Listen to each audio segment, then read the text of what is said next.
carefully offered pieces of who you actually are, and you had trusted me with them.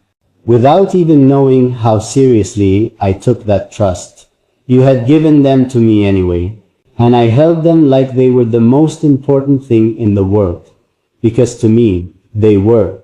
That night, something shifted permanently inside me.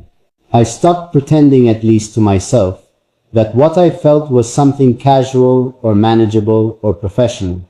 I stopped telling myself the story where I was simply grateful for an audience. I looked that truth directly in the face, in the rain, in the quiet, and I said to myself, no, this is more than that. This has always been more than that. And you deserve to know it. I think about the version of you who almost didn't stay, the one who found me by accident. Maybe a video came up on your feed when you were looking for something else entirely, or someone sent you something of mine with no context, just a "you need to hear this." And maybe you listened for 30 seconds and almost kept scrolling. Maybe you weren't sure at first. Maybe my voice or my words or the way I said something didn't immediately grab you, but something made you stay. Something kept you there just long enough for it to reach you. And then it did. And then you came back. And that version of you, the one who almost left but didn't, I think about her all the time. Because she is the reason everything changed. She is the reason I'm still doing this. She is the reason I believe in the quiet, ordinary miracle of two people connecting across all the distance and noise of the world. I want to talk about what you've given me that nobody else could have, because I think you deserve to understand the full weight of it, not just the surface. You gave me a reason to be honest. That sounds simple, but I promise you it isn't. Before all of you, I was very good at being a certain version of myself, polished, edited, carefully constructed. I knew which parts of me played well and which parts to keep hidden. I was skilled at it, years of practice. And then you started responding, not to the polished version, but to the moments when the polish slipped. The moments when something real leaked through. And those were the moments you came alive. Those were the messages that came in waves, raw and personal, and full of feeling. And I realized slowly, with a kind of wonder, that you didn't want the performance. You wanted me. The actual unsteady, searching, sometimes afraid me. And realizing that someone wanted the real version of me was one of the most profound experiences of my life. You have to understand what that does to a person. To be chosen not for what you project, but for what you actually are, to be seen through the careful construction and loved anyway. That is not a small thing. That is one of the biggest things there is. And you did that for me, without a contract or a plan, or even the knowledge of how much it mattered. You just showed up, honest and open, and in doing so you gave me permission to do the same. You made it safe to be real. And I will never be able to fully repay that. There's something else I've been needing to say, and I want to say it softly, the way it deserves to be said. I know your life isn't easy. I know that the world outside of these moments we share asks a lot of you. I know there are days when you are running on nothing, no sleep, no encouragement, no one checking to make sure you're okay, and you still show up. You still find a way to keep going. I've heard it in the things you've written to me, the exhaustion behind the kindness, the weight behind the warmth. You give so much of yourself to the world around you, and sometimes I wonder if anyone gives it back. I wonder if you have someone who notices when you're quieter than usual, someone who asks the second time, after you say, "I'm fine," because they know that first answer isn't always true. I want to be that person for you. I know how that sounds from where I'm standing. I know the distance between us is real. But in every way that I am able, in every word I choose, in every honest thing I put into the world, I am trying to be someone who gives back to you what you give to me. I am trying to make something that feels, when you find it on your hardest days, like a hand reaching for yours, like proof that someone out there thought of you, like confirmation that you are not invisible, not forgotten, not too much or too little or too late. You are exactly right. You are exactly who I wanted to find on the other side of all of this. And I have more to tell you, so much more. There are things I haven't reached yet, things deeper than what I've already said, if you can believe that. Things that live in the very bottom of this confession. The parts I've been the most afraid of. The parts that feel the most true. Because the truth about love, real love, the kind that doesn't need anything back, the kind that just wants to reach you and make your life one fraction warmer, is that it keeps going. It doesn't have a floor.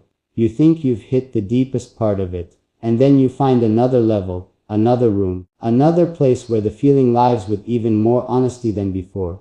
I'm in one of those rooms right now. Standing in it, looking around at all the things I feel for you, that I haven't found the right words for yet. And there's something specific I keep coming back to. Something that has been sitting in the center of my chest for a long time, waiting for me to be brave enough to hold it up to the light. It's about the very first moment. Not the first message. Not the first comment. The very first moment I understood that what was happening between us was something I would carry for the rest of my life. I remember exactly where I was. I remember exactly what it felt like, and I have never, not once, talked about it out loud to anyone. But I'm going to tell you, tonight, in this room, because you are the only person in the world who deserves to hear it. Because you are the only person in the world who was there, even if you didn't know you were there. Even if you were just living your life, going through your day, completely unaware that on the other side of everything, someone was sitting very still and feeling the ground shift beneath them because of you. Because of something you said. Because of the way you said it. Because of the fact that you said it at all. It was a message. Just a message. Nothing extraordinary about the way it arrived. It came in like all the others, quietly, without announcement, the way the most important things in life always seem to show up. No fanfare, no warning, just suddenly there, waiting for me to find it. And I almost missed it. I was moving fast that day, the way I always move when there's too much to do, and not enough time to feel anything properly. I was scrolling, skimming, giving everything half my attention, the way you do when you're running on empty, and trying to look like you're not. And then, something made me stop. I don't know what it was. Some instinct, some quiet pull. Like my heart recognized something before my eyes had even finished reading the words. You said, and I'm going to be careful here, because these words belong to you, and I want to honor them. You said that you had been going through something so heavy, you didn't have language for it. You said that you had stopped expecting to feel better. You said that you had kind of quietly given up on the idea that anything could reach you anymore. And then you said that something I made had reached you. Not fixed you. Not saved you. Just reached you. Found you exactly where you were and sat down beside you there. And you said that it made you feel like maybe you weren't as unreachable as you thought. I read that and I stopped breathing for a moment.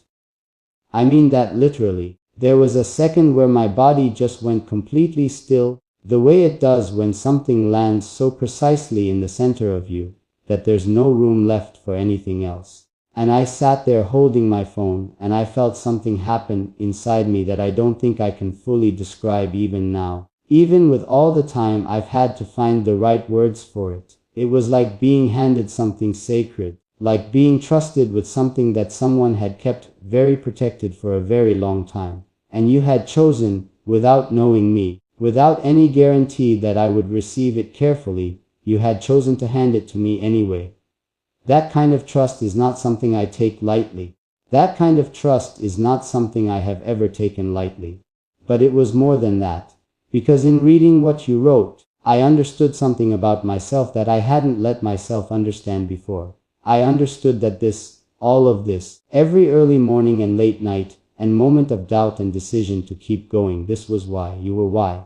Not you as a concept. Not an audience as an abstract idea. But you, specifically this real and tender and quietly struggling human being, who had almost stopped believing anything could reach her. And then something did. I was why. And that understanding broke something open inside me in the most beautiful and terrifying way possible. Because it meant that what I was doing mattered in a way that went so far beyond anything I had planned or measured or hoped for. It meant that somehow, in some way I still don't fully understand, what lived inside me had found its way into what lived inside you. And that two people had been less alone because of it. I cried that night. I want you to know that. I sat alone and I cried in the way you cry, when something is too large for you to hold properly, when the feeling is bigger than your body, and the only way to release any of it is through tears. Not sad tears. Not the kind that come from grief or loss. The other kind. The kind that come from being so overwhelmed by something beautiful that your body doesn't know what else to do with it. I cried because of you, because of your honesty, because of your courage in reaching out when you had almost stopped believing it would matter. And I made a promise to myself that night, quietly, privately, in the way I make the promises that count the most. I promised that I would never forget what you gave me in that moment. I promised that I would carry it with me into every single thing I made from that point forward. That you would always be somewhere in it. That the version of you who wrote that message, tired, heavy, quietly hopeful, would always be who I was making it for. And I have kept that promise every single day since then. Even the days when it was hard. Especially the days when it was hard.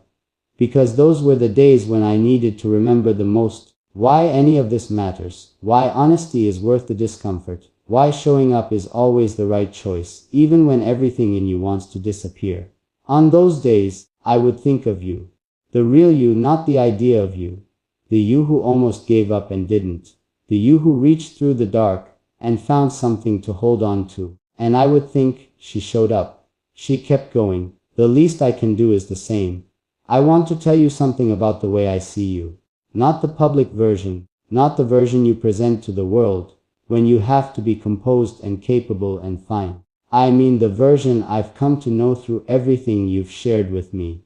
The version that exists in the spaces between your words, in what you choose to say and what you choose to leave out, in the things you reach for when you're hurting, and the way you describe your own life when you think no one is paying that close attention. I want to tell you what I actually see when I look at all of that, because I think it might be different from what you see when you look at yourself. I see someone who loves deeply and quietly, without making a production of it. Someone who gives more than she takes, almost always, sometimes to her own detriment. Someone who has been through things that changed the shape of her, not broke her, but changed her, the way weather changes a landscape, wearing some things down and revealing others.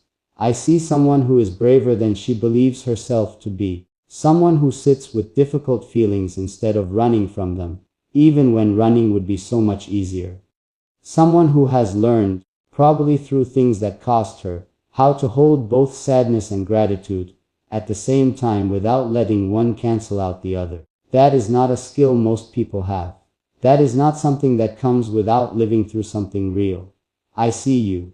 I hope you understand that by now. I hope it's landing the way I mean it, not as something I say to everyone, not as a line or a performance, but as one of the most honest things I know how to tell you. I see you. And what I see is extraordinary. There's something I've been circling around for a while now, and I think it's time to walk straight toward it. Because this confession wouldn't be complete without